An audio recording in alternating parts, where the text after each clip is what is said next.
નમસ્કાર મિત્રો આજની વિડીયોમાં વાત કરીશું દેશ અને દુનિયાના સુપરફાસ્ટ સમાચારની।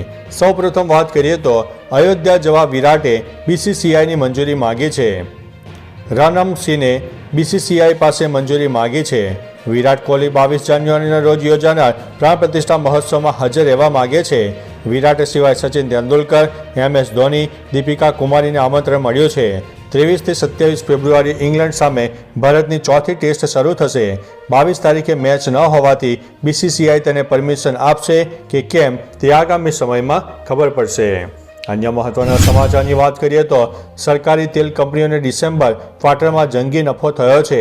આંતરરાષ્ટ્રીય બજારમાં ક્રૂડ ઓઇલ સસ્તું થવાને કારણે ઓક્ટોબર-ડિસેમ્બર ક્વાર્ટરમાં ઓઇલ કંપનીઓનો અંદાજિત નફાનો આંકડો 75,000 કરોડને પાર થઈ જઈ શકે છે। જોકે હિન્દુસ્તાન ટાઈમ્સના અહેવાલ મુજબ જોઈએ તો તેલ કંપનીઓ પેટ્રોલ અને ડીઝલમાં ₹10નો ઘટાડો કરી શકે છે। એપ્રિલ 2022 પછી પેટ્રોલ અને ડીઝલના ભાવમાં કોઈ બદલાવ નથી થયો। અન્ય મહત્વના સમાચારની વાત કરીએ તો રામાયણ સિરિયલમાં પોતાનો કિરદાર નિભાવનાર રિયલ લાઈફના હીરોને લઈને સમાચાર સામે આવ્યા છે। જેમાં રામનું પાત્ર ભજવનાર અરુણ કોવિલ, સીતાનું પાત્ર ભજવનાર દીપિકા ચીખલિયા અને લક્ષ્મણનું પાત્ર ભજવનારા સુનિલ લહેરી પ્રાણ પ્રતિષ્ઠા મહોત્સવમાં ભાગ લેવા અને હાજરી આપવા માટે અયોધ્યા પહોંચી ગયા છે। રામ, લક્ષ્મણ અને સીતા મૈયા કાર્યક્રમમાં હાજરી આપવાની સાથે મ્યુઝિક આલ્બમનું શૂટ પણ કરનાર છે।